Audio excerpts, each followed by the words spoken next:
Assalamualaikum warahmatullahi wabarakatuh. Bertemu kembali dengan saya Dr. Sofi. Sobat sehat, akreditasi bukan sekedar dokumen. Ada 5 cara penilaian dalam akreditasi yang dikenal dengan RDOWS. Ada regulasi internal seperti SK, pedoman, panduan, dan SOP yang perlu disiapkan. Ada dokumen bukti pelaksanaan atau bukti implementasi yang perlu ditunjukkan. Kemudian ada saat observasi di mana yang dilihat sama dengan yang ada di regulasi dan dokumentasi. Kemudian ada saat wawancara di mana sobat sehat harus bisa menjawab sesuai dengan yang ada di regulasi dan dokumentasi. Dan saat diminta melakukan simulasi bisa melaksanakan sesuai regulasi termasuk SPO yang sudah sobat sehat tulis dan susun sendiri. Ini untuk membuktikan apakah di Fasiankes sudah dilakukan kerjakan yang ditulis dan tulis yang dikerjakan. Nah, channel YouTube Dr. Sofi dibangun untuk itu semua. Sobat sehat, ini adalah video saya yang ke-264 yang akan membahas suplemen kesehatan probiotik untuk daya tahan tubuh. Sebelum melihat video 264 ini, saya anjurkan sobat sehat melihat video 123 dan video 248 sampai dengan 263. Kita sekarang membahas informasi umum. Apa itu suplemen kesehatan?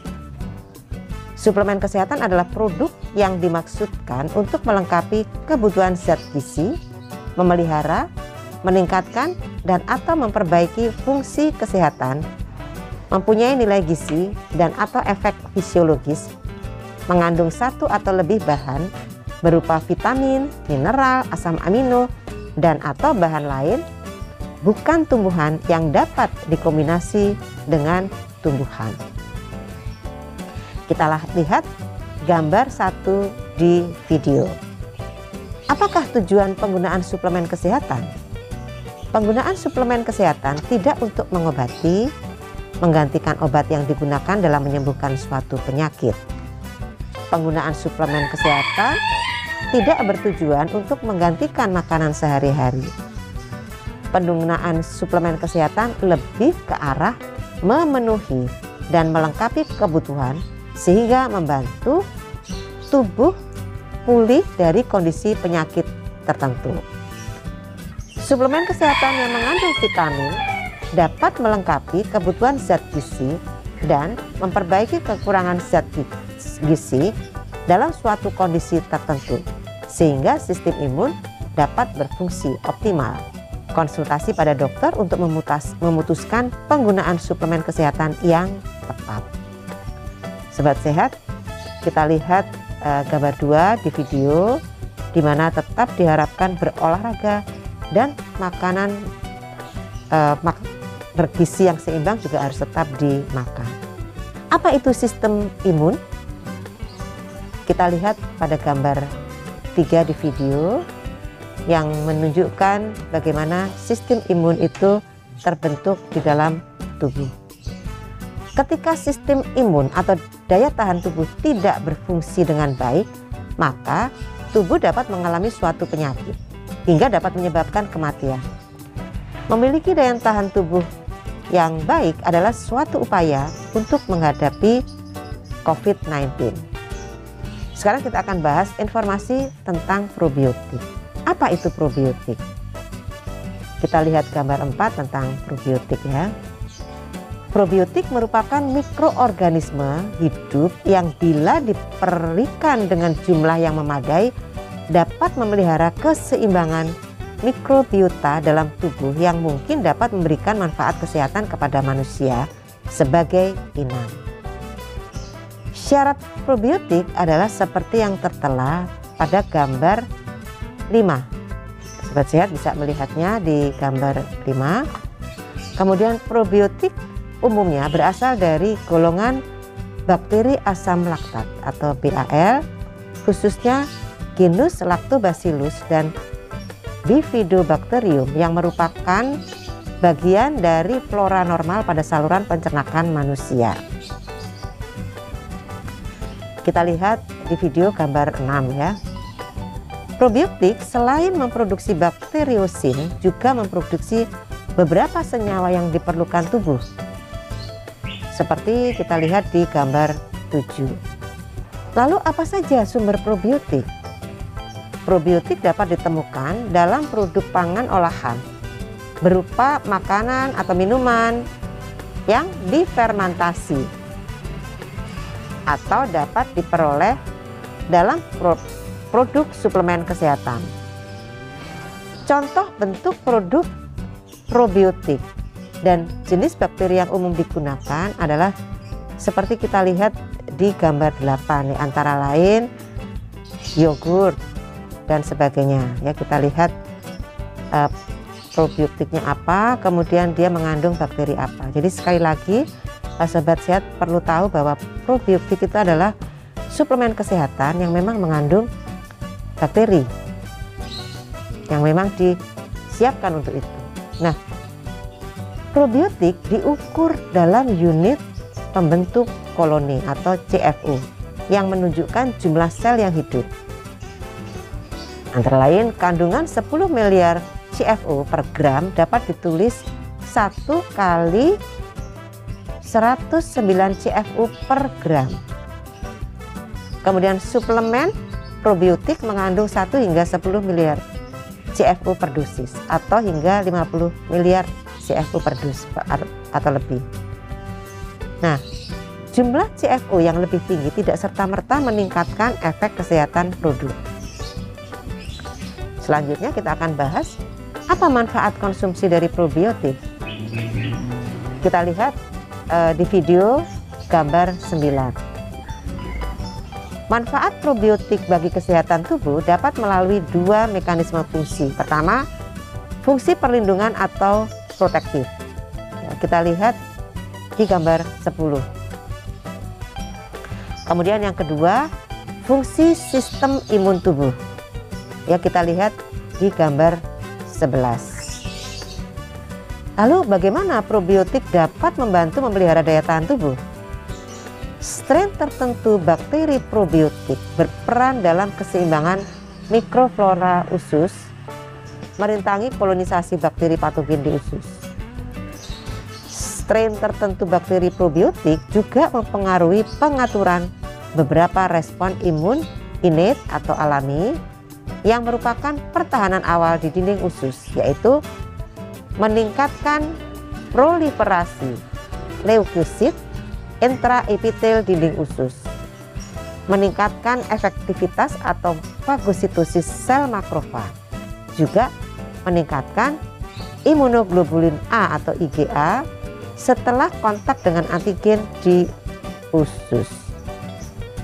Manfaat pertahanan ini cukup diteliti pada infeksi kuman yang bersifat patogen di saluran cerna, misalnya H. pylori C. difficile dan S. tivy yang bergejala diare. Salmonella tivy ya. Efeknya pada diare akibat patogen di usus sudah cukup terbukti. Tetapi efeknya terhadap infeksi akut saluran nafas, terutama pada orang dewasa dan lansia, masih belum terbukti. Review Cochrane terhadap banyak uji klinik belum berhasil membuktikan manfaat karena mutu uji klinik yang tidak baik. Amankah konsumsi probiotik setiap hari dalam waktu lama? Penggunaan probiotik dalam jangka waktu lama belum tentu aman karena faktor tuan rumah atau pemakai dapat bervariasi, dan untuk lingkungan tertentu dalam kondisi klinis tertentu, probiotik mungkin menguntungkan untuk saluran cerna, tetapi dapat juga menyebabkan penyakit atau patogen. Beberapa kondisi kesehatan yang dapat dikaitkan terhadap efek samping dalam penggunaan probiotik yaitu seperti tertera pada gambar 12. Oleh karena itu, maka pada saat mengkonsumsi probiotik harus memperhatikan peringatan atau perhatian yang tercantum dalam label produk dan konsultasi dengan dokter. Contoh peringatan atau perhatian yang tercantum dalam label produk adalah jangan digunakan melebihi aturan pakai yang dianjurkan. Penggunaan probiotik untuk anak berdasarkan anjuran dokter. Wanita hamil dan menyusui sebaiknya berkonsultasi terlebih dahulu dengan dokter sebelum mengkonsumsi probiotik. Hentikan penggunaan jika alergi atau hipersensitif terhadap zat atau komponen lain yang terdapat dalam produk yang mengandung probiotik. Lalu bagaimana aturan di Indonesia terkait dengan probiotik? Di Indonesia, klaim yang disetujui untuk suplemen kesehatan yang mengandung probiotik adalah membantu memelihara kesehatan saluran pencernaan. Selanjutnya ada informasi tambahan. Bagaimana tips memilih produk suplemen kesehatan? Tips memilih suplemen kesehatan adalah dengan cek klik. Cek klik itu lihat kemasan, lihat label, lihat izin edar, dan lihat kadaluarsa. Kita lihat di gambar 13 di video ini. Kemudian apa itu COVID-19? COVID-19 adalah penyakit yang disebabkan oleh turunan coronavirus baru. Co diambil dari corona, VI virus, dan D adalah disease atau penyakit. Proses pada COVID-19 secara rinci belum diketahui, namun secara umum proses penyakit karena virus corona adalah sebagai berikut. Seperti yang terlihat pada gambar 14. Sobat sehat, apa saja upaya untuk menghadapi COVID-19? Pertama, upaya memutus rantai penyebaran virus. Nah, upaya memutus penyebaran virus ini bisa dilihat pada gambar 19 di video. Kemudian yang kedua, upaya meningkatkan daya tahan tubuh. Upaya meningkatkan daya tahan tubuh ini sobat sehat bisa lihat di gambar 16 di video. Upaya untuk menjaga daya tahan tubuh sehat dilakukan melalui konsumsi makanan bergizi dan seimbang, istirahat cukup, olahraga dan aktivitas fisik teratur, dan paparan cukup dari sinar matahari. Bila diperlukan, dapat menggunakan suplemen kesehatan untuk membantu memelihara daya tahan tubuh. Konsultasi dengan dokter untuk menggunakan suplemen kesehatan yang tepat. Sampai saat ini belum ada penelitian yang mendukung penggunaan suplemen kesehatan untuk secara spesifik mencegah COVID-19. Demikianlah sobat sehat, di video 264 ini kita telah membahas suplemen kesehatan probiotik berdasarkan buku saku suplemen kesehatan untuk memelihara daya tahan tubuh dalam menghadapi COVID-19, khususnya tentang probiotik yang dikeluarkan oleh BP POM Mei 2020. Sobat sehat bisa membaca lebih rinci pada berbagai peraturan perundangan, tentunya terutama membaca buku saku suplemen kesehatan untuk memelihara daya tahan tubuh dalam menghadapi COVID-19, khususnya untuk probiotik yang dikeluarkan oleh BP POM Mei 2020.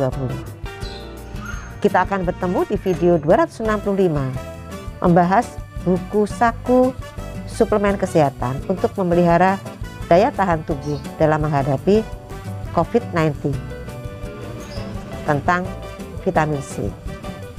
Sampai di sini dulu ya. Semoga selalu sehat. Wassalamualaikum warahmatullahi wabarakatuh.